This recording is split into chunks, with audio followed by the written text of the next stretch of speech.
Hello and welcome to Student Affairs Live, the online learning community for student affairs educators. I am your host, Heather Shea Gasser from Michigan State University. Today, I am grateful for the opportunity to engage in a dialogue about Orlando with 5 incredible student affairs educators. We welcome your comments, questions, and participation.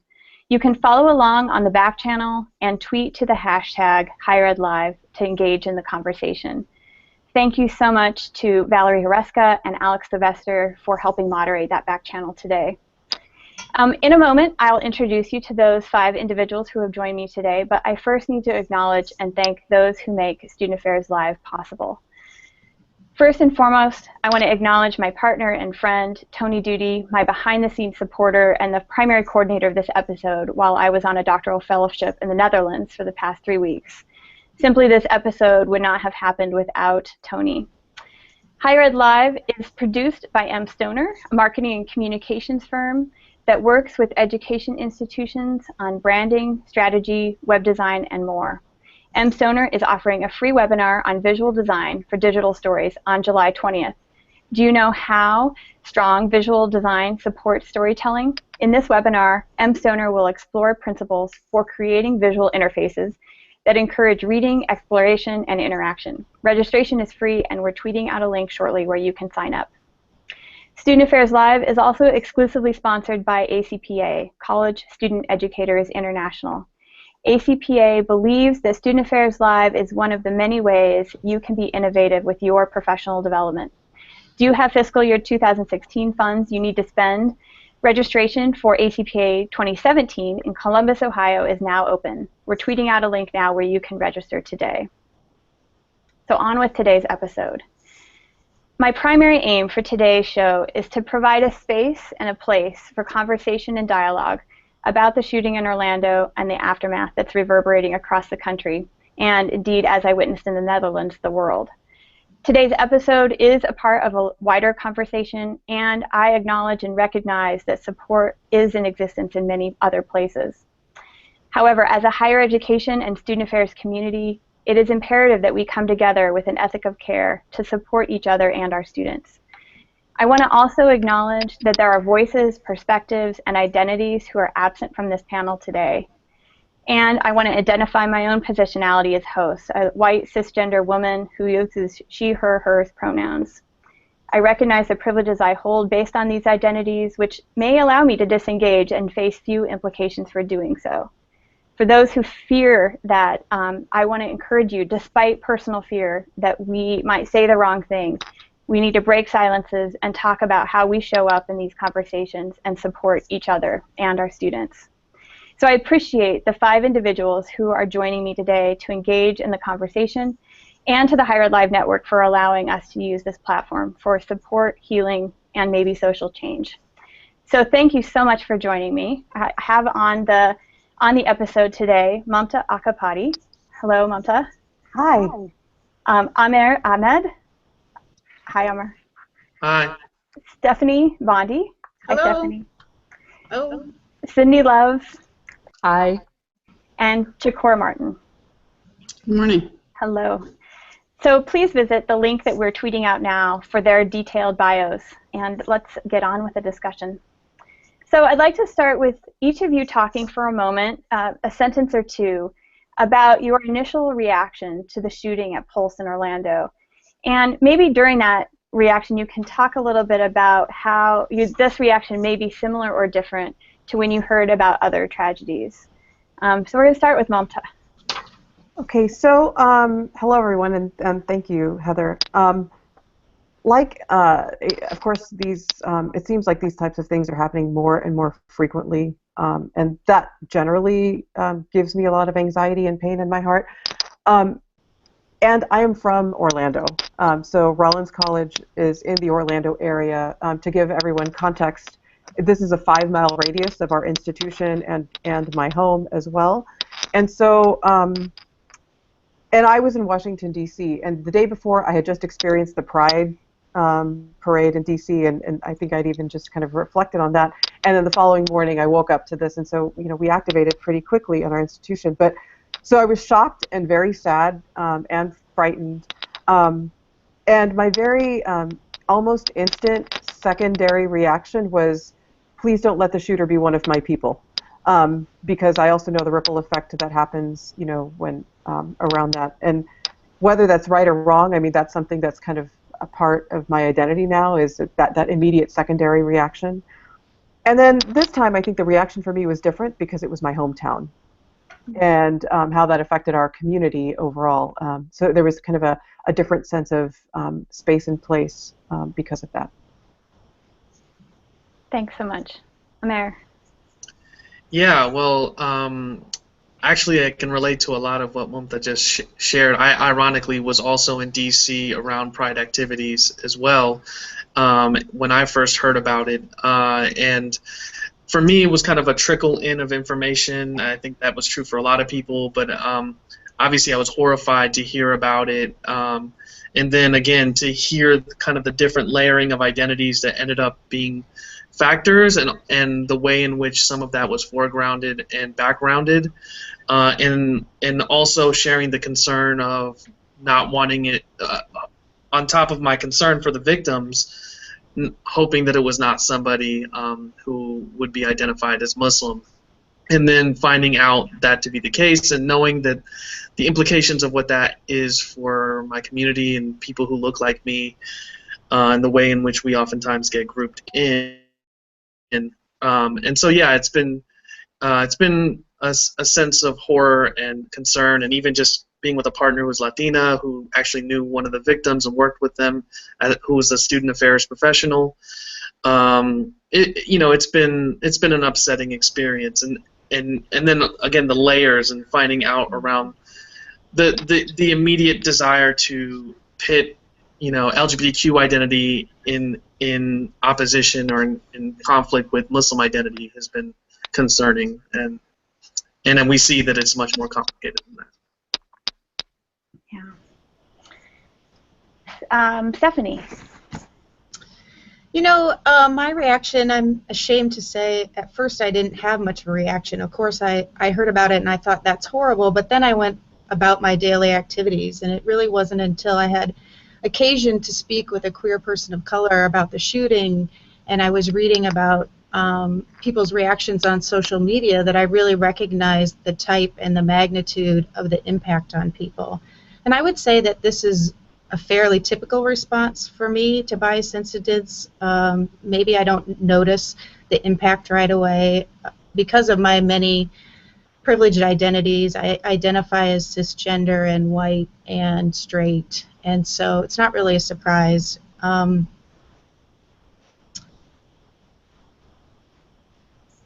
Thanks, Stephanie. Cindy. My first thought was about my kids.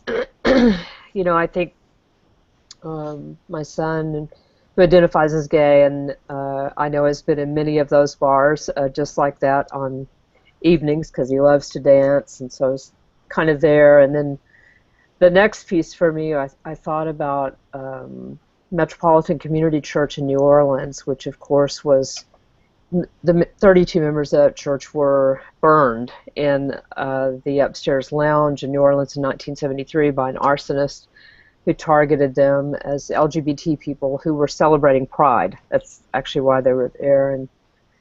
And then the third layer for me was students, because I knew, without knowing yet, that there would be students of our local colleges and member institutions there, and how really, really hard that was going to be, for them.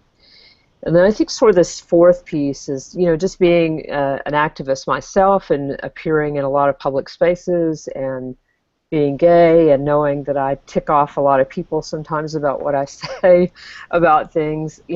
There's this moment where you think, I really put my children at risk sometimes by that, and it's okay, and they're okay with it. But those were sort of the layers that were filtering for me that day. I just felt really sad and like, wow, how do we get this right? This is not right for humanity. Thanks, Cindy. Chikora? I certainly feel it was a profound sadness, to be honest, because having grown up in the South and knowing the role the bar played in safe spaces, being a place where we could go. I went to school in a very small town where that was the only queer space that existed, and where you felt safe, or at least safer than you did. And what that feels like. And I've read a couple really good articles about helping people understand that it's not going out to a bar, that it's very different for the LGBTQ plus community, that this is a sacred space in a way, where you don't have to fear holding your partner's hand or doing those sort of things. So I think it was a profound sadness of what that meant, not just for the folks who were there, because I think violence and acts of violence, regardless of who perpetrates them, are always profoundly challenging to all of us. But to think about what that means for the folks. I always say that coming out, for me, has a particular connotation, and I can't compare that to anyone else's coming out, because it's just as hard for everyone. But I have students now who have never considered that they could lose their life by being in a space that was queer. And this was a moment where I sat with them, where it's a totally different reference point to think about that kind of violence, and just knowing where people will go with identity, as opposed to an act by a single person who probably has very complex issues on their own. It becomes an opportunity for people to pit communities against each other, and that, I think, is probably where the most profound sadness resides, in trying to, as someone who really stays core to that sort of activism, is how do you, I try to teach my students all the time about how important it is to align with movements, even if it's not about you. And I think that this is one of the things that makes those conversations even more challenging. Yes. So response and reaction, I think, is core in what you all just talked about. Stephanie, you wrote a phenomenal piece for Inside Higher Ed. I think that resonated with me, and also referenced some of the things that you just said. And I wonder, because as student affairs educators or folks who work with college students, how do we help people know how to respond, or how much of it is our humanity that just takes over? Can you talk a little bit about this as a faculty member in a professional preparation program? Are we providing this foundation? We're not. Sean Harper has data on this, that graduate students and new professionals are not prepared to respond to incidents or to be proactive in helping people understand bias and oppression and trauma. In my own experience working on understanding social justice issues, I'm still trying to figure out my responses every day. Like I shared, my initial response to the shooting in Orlando was really minimal, and it took me 3 or 4 days of paying attention to what was going on and reflecting about who I was and why I was having this non-response that I was having. So, I think in terms of what we need in student affairs preparation is that we need to be examining some of the normalized practices that we have, and one of them that I can think of is the ways in our coursework we might worry about the content on the syllabus and not make time in class to talk about the impacts of current events that are going on. Yeah, when we end up focusing just on those learning outcomes, right? I mean, this probably needs to be central to the drafting of those learning outcomes, not to take it to that point, but I think, too, in what you all spoke about during your reactions, it has also to do about support for one another. Chakor, my friend Alex Lang here at Michigan State asked this question in particular: how do we support each other and our on-the-ground folks who are working during these times? And Alex also mentioned that they're interested in what you all have to say about the folks who are friends with students on Facebook, who are seeing their reactions in real time, and waiting till Monday morning to process, or doing that immediately. So you could respond to that. That'd be great. Sure. Well, I think I have to say, and I'm sure it's also on everyone's mind, that I woke up yesterday saying, and we have students from Turkey, we have students who are now addressing, or we have study abroad students who are around the world. And so I think it's when we talk about how we support each other, I think it is that understanding that this is not an incident. This has become an unfortunate pattern of violence around the world. And so it's about those tools and this understanding that if we treat it as such, then I think people are less they're able to develop the coping skills and the mechanisms to process through. We also have to acknowledge this impact of residual trauma on our students, on our staff, and that experience of being more interconnected, that we know that relationships are vital for our students with our professional staff. But those relationships mean that there are experiences around the trauma that maybe were a little bit different, 10, 20 years ago. So I think that there's also this idea of friends being a social phenomena, our social circle, right? So, this idea that my friend was impacted, but I've never met that person. They're a friend of a friend. And this is a creation of social media, and we can't dismiss the connection of friends of friends and how that may feel like it touches individuals. So, I think it's being open to personal strategies of processing trauma, and in whatever way we do that, knowing that for some folks it will really be talking it out and doing so in a very timely way, acknowledging that it starts with making sure our staff have the tools, and I think that was kind of touched on from a preparation standpoint, but it also means you can't wait for someone else, and I think it doesn't just always fall. I sit in the Senior Student Affairs Officer role, and I know I have a responsibility, but I also work with my other staff to say, you have an opportunity. Please don't feel like you have to wait to reach out to your students, that you have to wait for the institution to be the only formal response, that you've built relationships, and you can talk with them about this, and if you need help, we will make sure we find a way to get that support, and don't just think about it as a one incident. Think about how you're going to talk with your students whenever an incident of violence happens. Yeah, that's a great segue into the question I wanted to ask Mamta, also a Senior Student Affairs Officer, because Student Affairs administrators are often called to provide leadership on campus, create a response protocol, and also create safe places, right, for students, faculty, and staff to engage in dialogue and in some case manage the change process. So, Mamta, you spoke already about being in the area in Florida, just outside Orlando. How did this happen on your campus? What did you do? And then maybe you can talk a little bit about that as a model.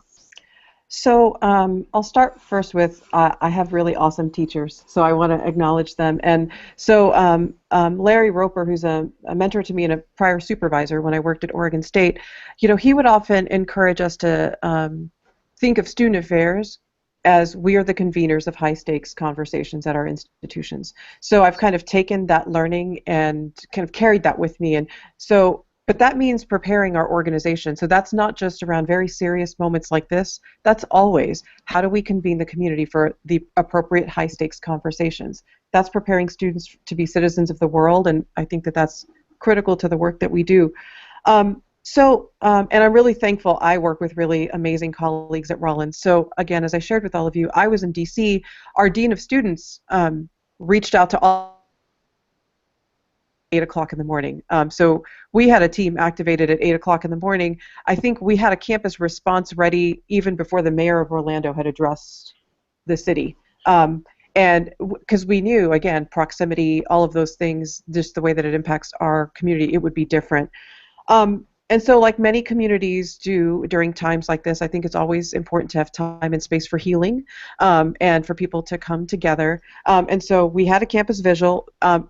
School is not in session. I did not anticipate to have the entire chapel on our very small campus full. It was. Community members were present. I was blown away.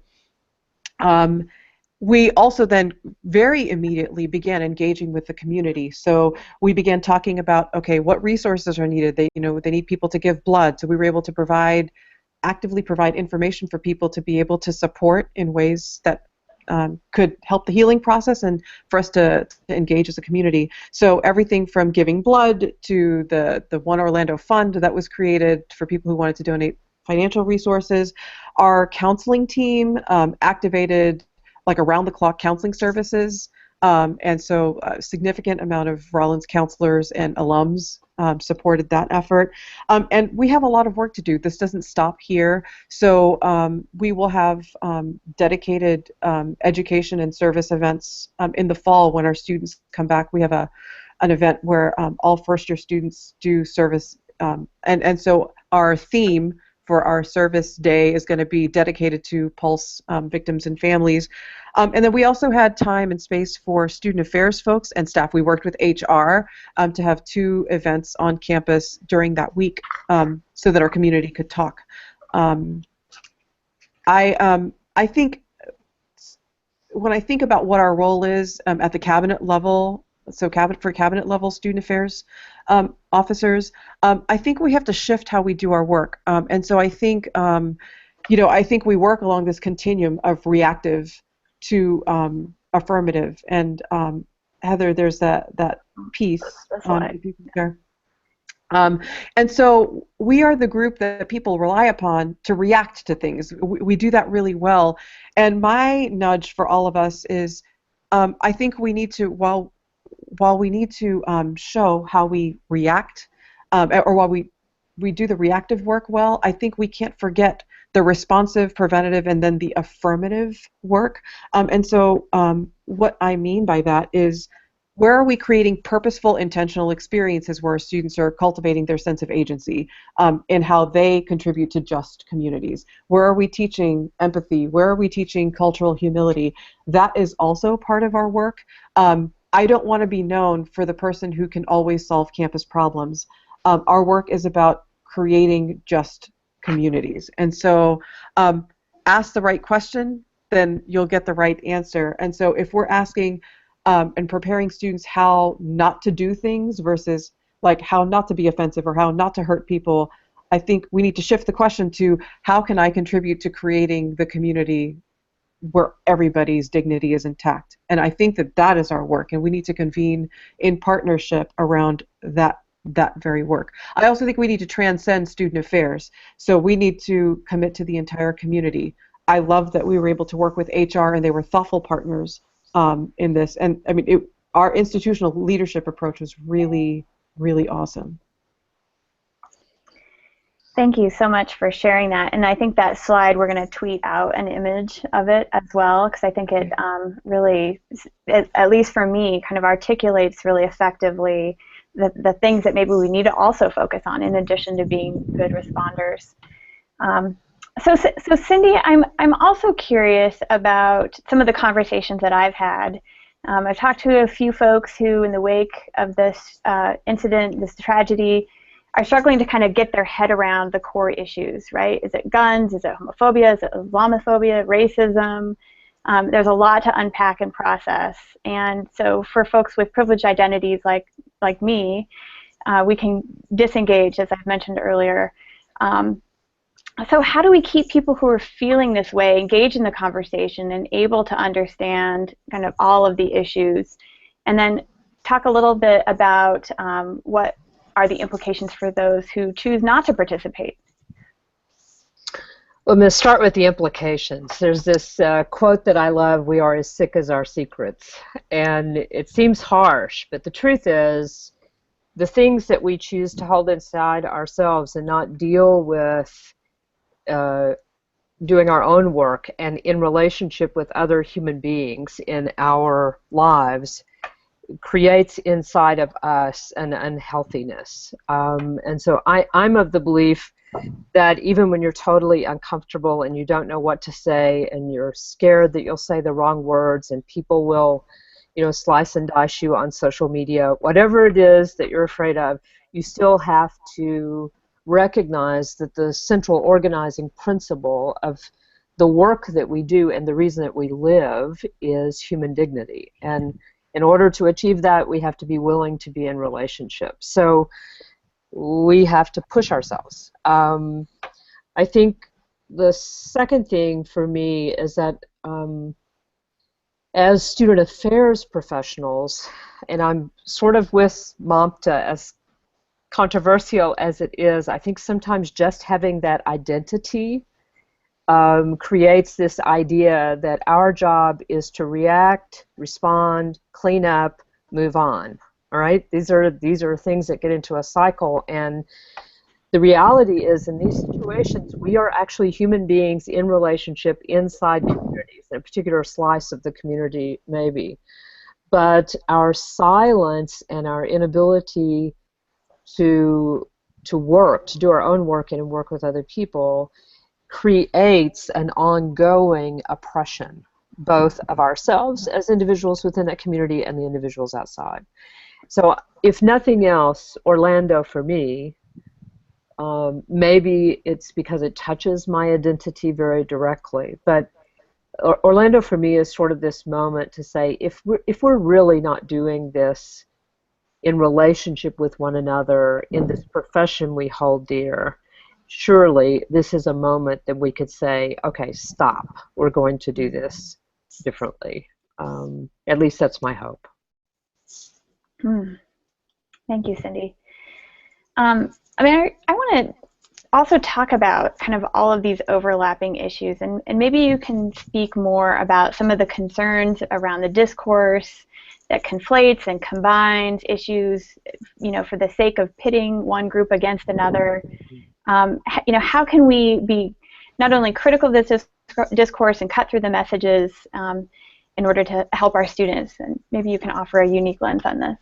Yeah, I think that in order for us to be able to support students, we have to have a sense of what it is that we're looking at. And we're being bombarded with really intense messages that follow kind of preset kind of narratives and stereotypes and perceptions that exist around particular communities and identities and experiences that feed certain narratives and privilege certain identities. And also absolve certain people from having to deal with their own stuff. So, in this particular incident has really, shattered a lot of those pre-existent kind of boxes and frames, and how we often think that they organize together. And so, you have LGBTQ identity, and again, you're talking historic movements that were white dominated. Let's be clear about that, whether it's feminism or LGBTQ identity or whatnot. And then, and kind of first of all, the negating of the Latino identity of many of the victims, and almost in a way to be able to cause more people to be able to identify with the victims, and in doing so, as a us versus them versus Muslims and people who are perceived as Muslims, and really putting the perpetrator in this category of terrorist, representing an ideology and so forth. And there was a real desire to be able to keep that as the narrative. And there's some people who are still holding that narrative, irrespective of the information that has been flowing in since then, as we start to have to confront and deal with the fact that the perpetrator was struggling with his own sexual identity, and the fact that queer Muslims do exist too, and that these are not two distinctly separate spheres that do not overlap. And there was mental health issues as well. And then our desire to have individuals like this represent entire communities, when we don't do that with people like Dylan Roof, the Charleston shooter. And we don't do that. We don't say that white, cisgendered, straight males who commit these acts, who typically conduct mass shootings more than any other identity, we don't say that they represent lots of other people. Right? And they don't feed this nationalistic lens and so forth. And so, as student affairs professionals, if we can't cut through that, if we can't cut through the narrative that's being told to us, being superimposed onto us, right? And if we allow that to be internalized, it's going to be very difficult for us to be able to truly support and empathize with the experiences of students, and really understand that queer Latino students are going to struggle in certain ways when we're backgrounding that aspect of the identity issues. Queer Muslims are struggling in a particular kind of way, and we need to learn and understand what's going on there, the implications of this happening during Ramadan, the implications of this happening during Pride festivities, all these intersecting complex issues, and then even the desire to make it an issue of queer and religious identity, and ignoring the racial implications of all of this, because Islamophobia is an issue of racism as well, not just religious identity. And so we have to come into a deeper understanding of what we're looking at, what these issues are, so that when we are dealing with these kinds of traumas, when we're dealing with this kind of pain and hate, we have an ability to be able to hear, to listen, to empathize, to challenge ourselves, to engage community, recognizing that it's not unusual that we're going to go to our pre-existent identities first. So as much as I was empathizing with queer folks, I was really thinking about my own safety as a Muslim man, as a brown Muslim man in America who is identified and profiled on a regular basis, and the implications for me. So how do I hold both of those two things at the same time, right? And we have to be able to struggle and work through and deal with those things, and also be able to be honest with ourselves about those things in our ability to be able to support students. Right. Thank you. So I'm also struck in this conversation by the criticism potentially around non-response. And Mamta, you talked about what your campus has done, but many campuses have been criticized for inaction, failing to comment. And one of the questions that's come in through Twitter from Adriana Guram is, do you think that the higher education profession would have reacted differently immediately after if it had happened during the fall and spring term in the U.S.? Can you talk a little bit about kind of how we need to, regardless of whether school's in session or not, provide support to our campus communities? Yeah, and I think, so this goes back to, at least for me, my thinking. So I don't know if I know how to thoughtfully answer that question, in that if I think there would have been a different response, because I see people doing really good things. And can we always be better? Absolutely. I think for me, what I would encourage us to think about is a consciousness shift. So if we think of ourselves as student affairs and our community are students only, then yeah, that might happen. We might say, oh, there are no students on campus, therefore we don't need to create this response. If we think of ourselves as contributors to an ecosystem that creates a thriving learning community for students, that means we are caretakers of the ecosystem. And whether students are on campus or not, we have a duty to contribute to the health and well-being of the ecosystem. And the staff contribute to the ecosystem, the faculty contribute to the ecosystem, facilities, everyone contributes to the ecosystem. So our job is to, many folks have said it, Cindy said it, Amr said it, Chikora said it, and Stephanie also, that our job is to be in relationship. And so if we center our conversation on relationship and not what are the tasks we need to do, then I think we'll land to responding or engaging in a way that's thoughtful. Oh, thank you. So, Chikora, in previous episodes of Student Affairs Live, we've unpacked group memberships and values. And in a previous episode, my colleague Paul Eaton asked then, and I think it's relevant now, what do we do as social justice educators if a group's values include advocating for racism, for sexism, and for homophobia? Right.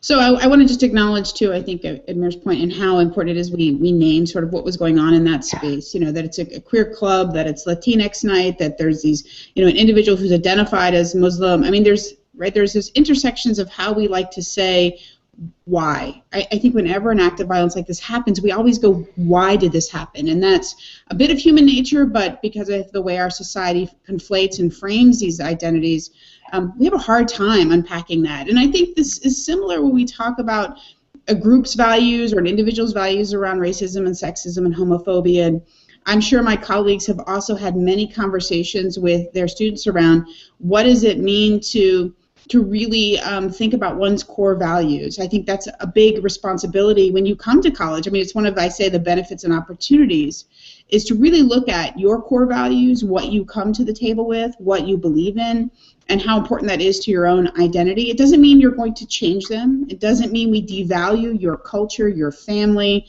and the things you bring. In fact, students may come to a college environment and actually reaffirm very much cultural and familial values that they believe in very strongly. However, it's much like the argument when I talk about free speech is you have the right to free speech, but you also have the responsibility that comes with that speech. So as social justice educators, I talk with our students about, we can have a group that we don't agree with. How do you have that conversation? How do you think about the opportunity to engage in dialogue? What does it mean to challenge someone on their beliefs? And I imagine I've talked with so many colleagues about how students are doing this in a way that is free from violence, particularly forms of intimidation or isolation, trying to isolate other students because they don't believe in the same things they believe in. And I remind our students that, if you belong or have particular values and identities, you're right, people may not like what you believe in. And that's the responsibility of what we choose to participate in. However, we also need to make sure that our students, our primary responsibility is we're giving our students the tools to evaluate and critique participation in all of these different groups. I mean, isn't that, when they leave our colleges, we want them to be able to do exactly that. Look at an organization, I don't care what it's about, look at a job and say, do I believe in what this group puts forward? We hope that they do that understanding tools like inclusion and equity and respect and compassion, because I think we hope that they will then make really good decisions around the value of human dignity and the value of all of our identities, even if I don't agree with yours, in that sense of mutual respect. So I continue to have those conversations, but I think our profession is challenged to how to deal with sort of the policing of values from our students with each other, and that what is the right kind of, let's say, queer, and that what is the right kind of queer, what is the right kind of identity, and if you're not, how we start to ostracize versus dialogue. And it's going to be an ongoing conversation. We've seen a lot of articles, but we also don't have to sit and suggest that it's okay. I always tell people your right to free speech is equally balanced with my right to disagree with you, and to do that publicly and vocally. I love that. That's a new T-shirt, I think. I'm really conscious too of the communities of support within student affairs as well, and how we're reflective of the values of the profession of student affairs, right? So ACPA has a code of ethics that contains very specific language about social justice, and the NASPA and ACPA professional competencies also share that language. I'd like each of you to talk a little bit about what that means for each one of us, and then how that affects the larger field. So, Chakor, do you mind if I go back to you? Sure. This was great because it prompted me to reread and think about these standards, and what I really do appreciate is that we're talking about advocating for social justice. What I think we have a challenge of is identifying what is social justice, on each campus within each person. But I do think one of the things that speaks to me most is one of the bullets in that statement about treating students, and I will say everyone, with respect as persons who possess dignity, worth, and the ability to be self-directed. And I think that kind of goes in line with how we engage in civil discourse, how we think about students who enter college and are in various spaces, and sort of what does it mean to meet students while they are, with actually an end goal in mind, that they can engage in conversation. And also this teaching, like I said, for compassion and respect and appreciation, but also I think the most important point, that we as student affairs professionals are encouraging students to be self-directed in this journey. And I think that's an ethical and moral responsibility for us to actively engage with students, to encourage them to think about social justice as an equity issue and not just equality. So for me, that means, that different things work for different people, but you have to make sure you understand the context you're sitting in. And that truly is the work we're doing, much like Mamta said, the proactive work of teaching students context and history, so that they can really make, I think, an ethical decision about where their steps are. I think that makes me feel like I am ethically doing the work I need to do to give them the right tools. Thank you. Amer. You know, when I think about the perpetrator, I really think about what I've been thinking a lot about. You know, what would it have meant for him? You know, let's say he was in higher education, hypothetically, which he wasn't at the time. But you know, for somebody to have been able to reach him and to support him around the complex identity negotiation he was confronting and dealing with, because his inability to navigate and what was really challenging issues of being Muslim, being queer, challenging issues he was experiencing within the queer community as we started to learn, you know, and how that created certain types of narratives within himself towards queer Latinx people, and so for me, I just have been constantly thinking about how do we support individuals like this, right? And understand the implications of what happens when we don't support individuals who are going through these dramatic struggles and we don't understand what it is that they're struggling with. You know, I have found it to be really interesting to watch people who have not been very supportive to the queer community suddenly wrap themselves around the queer community, as if some of these people have been literally people who've been fighting against gay and queer rights in this country, including the Attorney General of Florida. And so, you know, to watch people absolve themselves, right? And so the easy thing for us to do is to blame, right? And to absolve ourselves and to say, we had nothing to do, and to take the self-righteous position instead of thinking about how have we failed. And in student affairs, we have to constantly ask ourselves that question.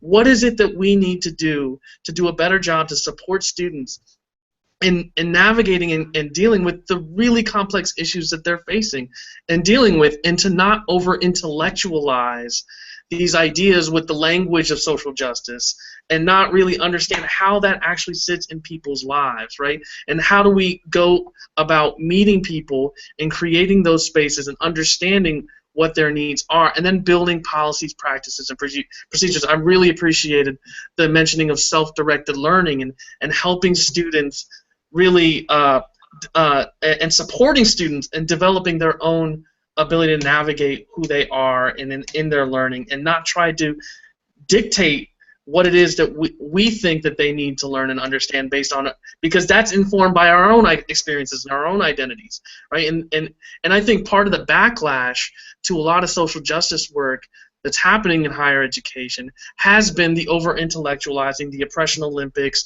the kind of replication of elitism through language and discourse around social justice, without us grounding ourselves in the real experiences of marginality that people are actually struggling with.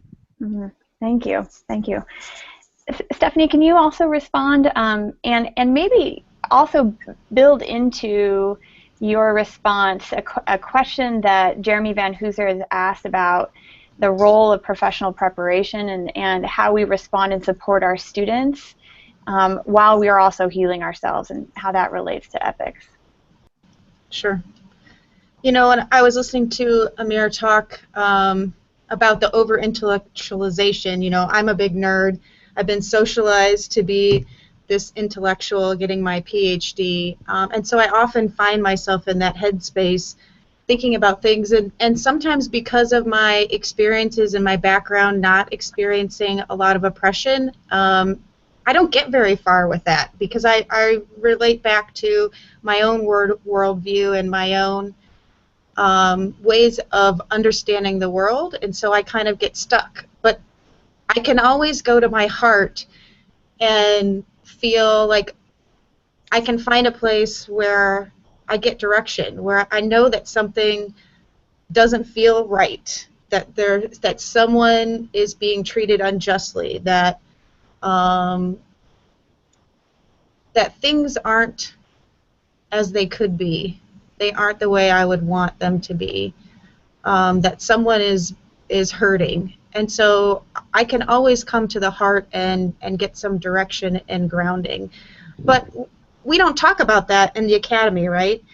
The values in the academy are intellectualization. They are about logic. We don't have a lot of spaces in our coursework. We're not socialized as faculty to bring emotion into the classroom, and so it's not surprising then that we have this over-intellectualization.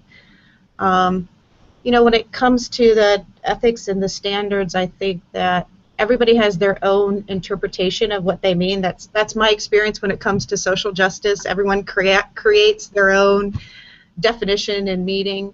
But for me, it's really about challenging the normalized practices, the things we do every day, to ask the questions of who is this serving and who is not being best served by these things that we take for granted in higher education, and then trying to work to serve more people.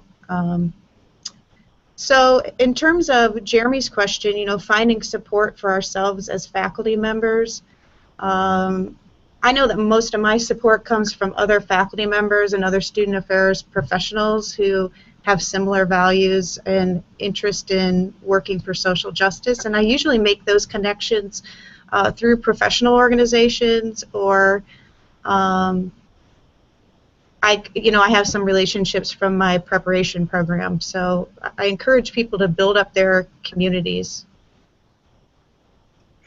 Great, thank you. Mamta, can you talk a little bit about the codes of ethics and competencies and how that resonates for you around this topic? Absolutely. So, I was thinking about, I want to invoke Vernon Wall because I think for me, he has framed the parameters of my consciousness and how I do this work, and it's the parameters around two questions. And so Vernon Wall has taught me how do we do this work based on what does everyone deserve and what does nobody deserve. And that is a great way to contextualize how we serve our communities. And so my answer is within that context.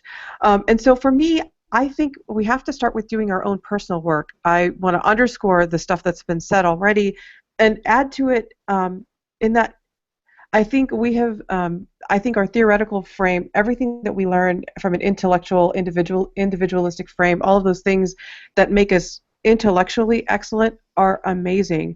I think an unfortunate byproduct of that is we've then engaged in the social justice conversation in a binary way. This is right, that is wrong. Right. And our work is not about the continuum of right and wrong. It's about how are we going to be in relationship to shift the energy of a context, or how are we going to be in relationship to elevate the humanity of our work. Right. So if I'm in a right and wrong conversation with someone around race, religion, pick any dimension of identity, then I'm in the wrong conversation. And so I think we need to calibrate the conversation. So for me, that's the first thing. The second component is, all of us at some level, but I heard from Amr kind of bringing up the intersectional components of this work. And so Vijay Prashad writes, and of course he invokes from historian Robin Kelly, this notion of polyculturalism. And so, and Ajay Nair has written about this a little bit as well, but to me, polyculturalism is considering intersectionality over a historic context, right? So we have to look at the historic and political contexts by which these conversations have been happening over time and engage our communities and students in a polycultural way. What we've been doing now is operating in a multicultural way where as if these identities and experiences and narratives, historical narratives, are not informing one another. So I think we need to shift our education and practitioner frame to be in a more polycultural approach. And what that means also is that approach needs to be grounded in humility, meaning a cultural humility, and empathy. And so invoking cultural humility and empathy, that allows us to be more heart-based practitioners, that we're transcending the right-wrong conversation, and that we're doing it in a polycultural way. Thank you so much. Heather, I just want to jump off of what some of the things that quickly what Stephanie and Mumta said is that I think what we're doing in framing the conversation this way is we're challenging the historical nature in which higher education has fundamentally functioned and operated as a hierarchical, patriarchal, white cisgendered institutional structure in which the intellectual mind is privileged and viewed as the ultimate way of knowing, in which, of course, we know most cultures that's not the only way of knowing. And so we're trying to bring in heart space, we're trying to bring in empathy, we're trying to bring in the spiritual, other kinds of ways of knowing that are in direct conflict with the historical nature of how higher education was built, structured, and what it was essentially built for. And so we have to recognize that those of us who are within higher education, in framing these conversations this way, we are challenging the very core of what higher education has historically been about. And so that process of decolonization is deep and profound, and we need to name that that's what's happening, while also recognizing that that makes us a threat to the institution at the very same time. Yeah, that's a great point. Can I have one more add to that? For sure. So then when you're talking about our curricular experience, if we're not learning, for example, post-colonial theory in our grad prep programs, we're not equipped with the tools to bring that theory to practice. And so then how do we bring a different or an augmented set of consciousness to what we're preparing our practitioners to do so that that liberatory work can happen? Yeah. Cindy, I think you probably have some thoughts on this related to and the reading that you've done and the work that you do at ACPA. Can you comment a little bit on that as a professional association? Well, I think Amir nailed it. I think in order to do what we're talking about, we're really challenging the very thing that feeds us and signs our checks, and where we find our own personal meaning and evolution. And so, you know, when you make those kind of choices, there are certain risks that go along with that, and there have to be people within these systems who are willing to take those risks and to say those things and create those kinds of models. Otherwise, we perpetuate the situation. And I was just thinking about when we were talking about preparation programs, and I was in Winnipeg the last week with the Truth and Reconciliation Commission work there, and we got to visit the new Human Rights Museum there. And it's the first museum I've seen in the world that doesn't focus on a single identity or a single oppression.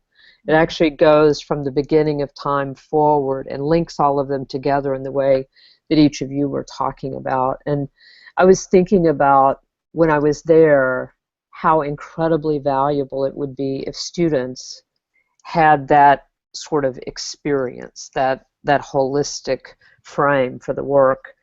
And I think what's happening now with us as an association, you know, we've been very dedicated to promoting the competencies that were jointly developed, and obviously the ethics and programs and preparation.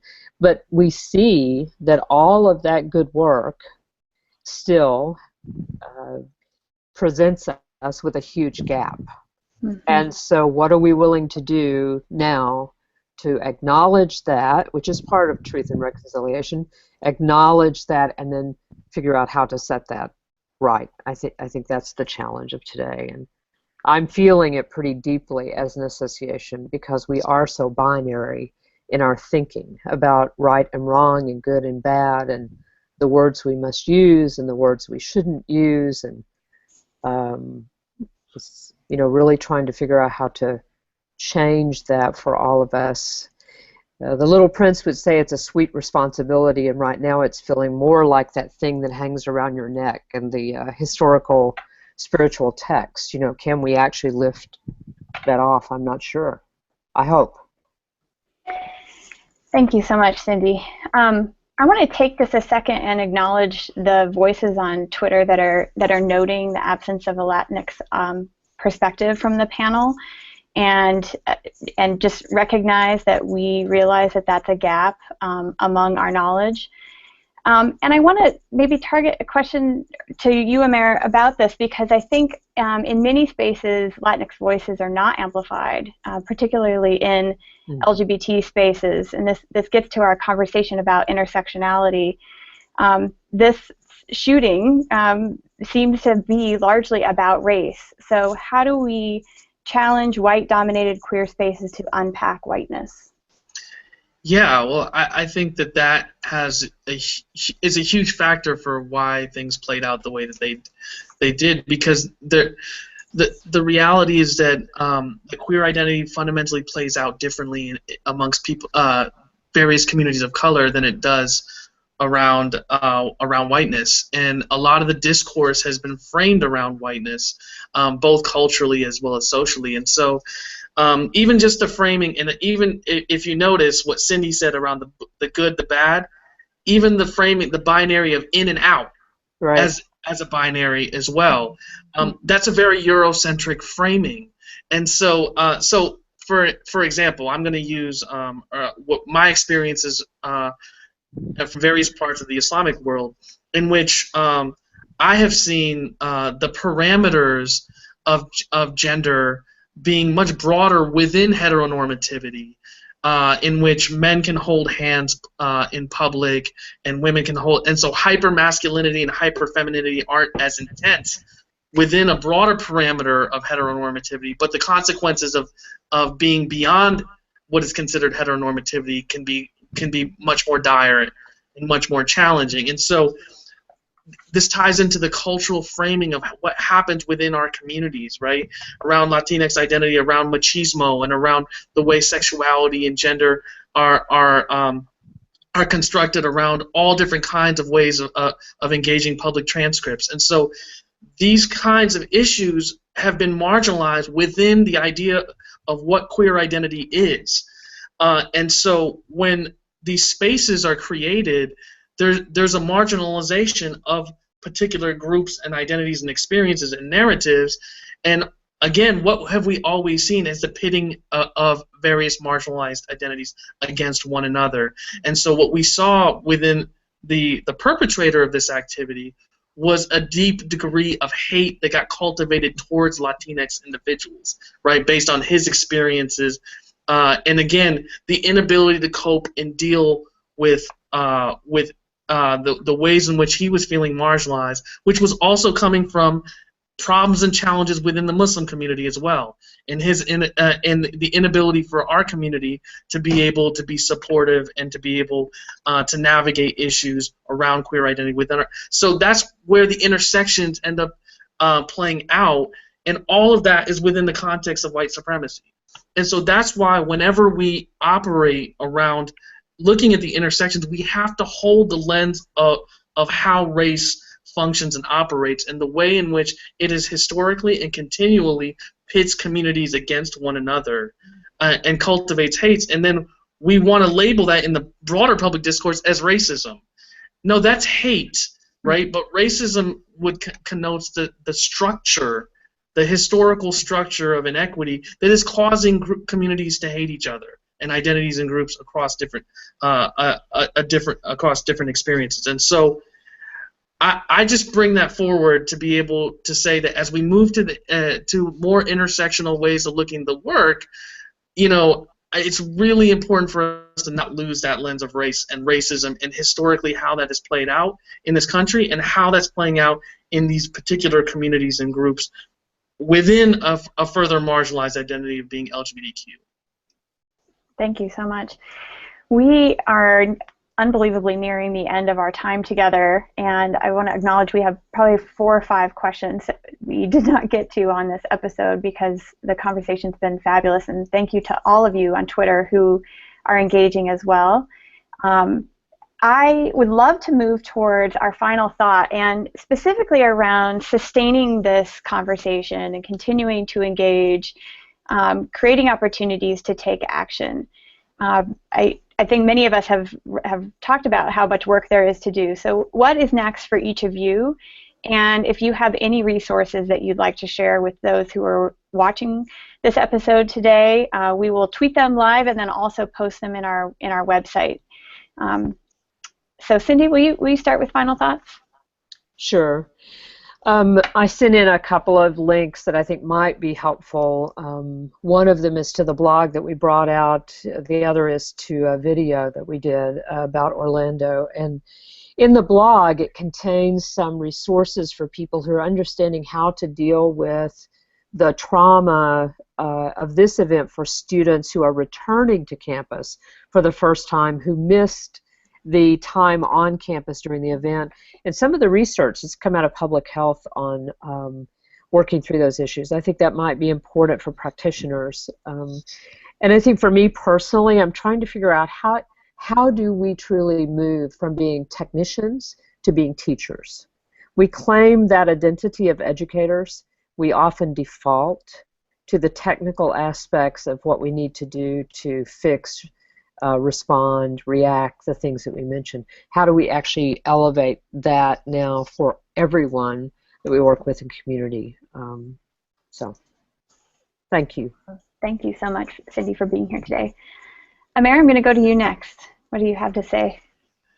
Yeah, I mean, I think that, you know, I just mentioned it about the need to really hold the lens of race and racism in relationship to these issues, and how these intersecting identities play out in relationship to race and racism and the way it functions, and for us to be able to begin to have a deeper understanding of how these issues play out in various communities. We learned about how many of the victims were outed in the process of their victimization, right?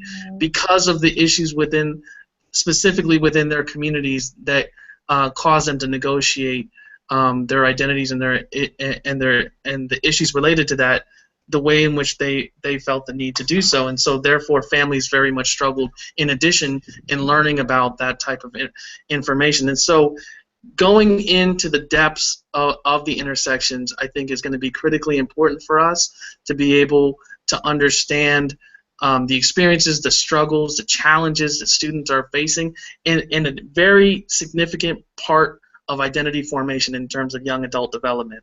And our ability to support that is going to dictate their ability to be dynamic in the future. And so really recognizing that responsibility that we have in supporting our students around that. Thank you so much. Mamta, what's next for you? Before I go into what's next, I do want to be in the space of owning my dominant identity, particularly as a cis heterosexual woman, and I have to pause and kind of be in a space of vulnerability and apology around that missing voice of queer Latinx, particularly men, and I think that that's important, and I think that feedback, I want everyone out there to know that I'm holding that. And so as an individual, I have a lot of work to do, and with my group membership identities, I have a lot of work to do. So I will be in it, and I need to do and be better. So as an individual, I want to acknowledge that. And that actually leads into my final reflections anyway, which is we have to stay in it. This work is perpetual. It is lifelong work. When I worked in multicultural affairs, doing inclusion work was food, dance, and festival. If we have a cultural event and someone will dance about it and there's a festival, and our work stopped there. And that's not to say that work isn't important, but it doesn't stop there. So in a parallel frame, in moments like this, our work can't be statement, prayer, hashtag work. It has to be more than that. It has to be continual. It has to become the fabric, part of the fabric of our institution. At Rollins, I was very open about there's a disproportionate impact to a very specific community, and let's be honest about that and what that means in our work. And I would encourage us to be courageous and compassionate around that. So if we can lead with compassion and humility, I think what's next will continue to unfold in partnership with the communities that we need to be in. Great. Thanks so much. Chikora. I appreciate Mamta's comments, and I think that one of the things I continue to remember is that sometimes I get so caught up in the work, I forget to do the real work, and I think that's what I'm, reminded, and it's why I take time to be in these spaces, either as a panelist or just to listen in, because I think it grounds us in the work that is our responsibility, and to take that responsibility to a place of action. And so that's what I'm going to be working on, is acknowledging that, one, it's okay to be vulnerable around what you didn't do so well when something like this happens, to give yourself and your staff space to move forward. And I also think not to be able to compartmentalize our identities so easily, and to think about this as an issue. These were people. These were young people mostly, but these were people across various spectrums. I'm sure in that room there were parents and siblings and people with different identities that we will never hear about. And we know that, and I think we just have to let ourselves feel that. And I think the last thing I unfortunately am doing next is preparing for what will happen next, and to know that there will continue to be acts of violence perpetrated against people who are most vulnerable. And how do we as a campus prepare for that in a way that doesn't also keep us from celebrating each other, and from celebrating what we know is a powerful experience. And so that balance will be hard, but that's good work to continue to do. Thank you, Chikora. Stephanie. Yeah, I want to echo what Mamta and Chikora said about the lack of inclusion of a Latinx voice here, and I think that is a great example of my next step of continuing to show up even when I make mistakes and I'm a part of something that isn't flawless, that does hurt people.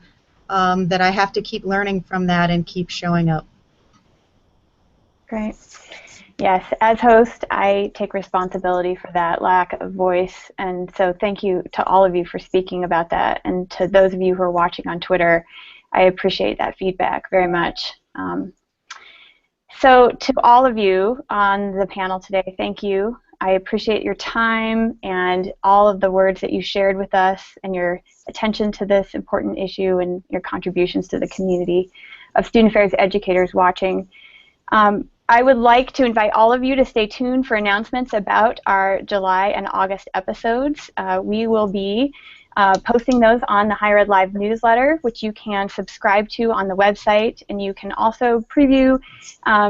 You can review past episodes and browse our archives, or subscribe to our podcast. Lots of ways to access this content and share this episode and others with your colleagues. So once again, thank you all for being here today. I'm Heather Shea Gasser. Thank you for watching. We hope you have a great week.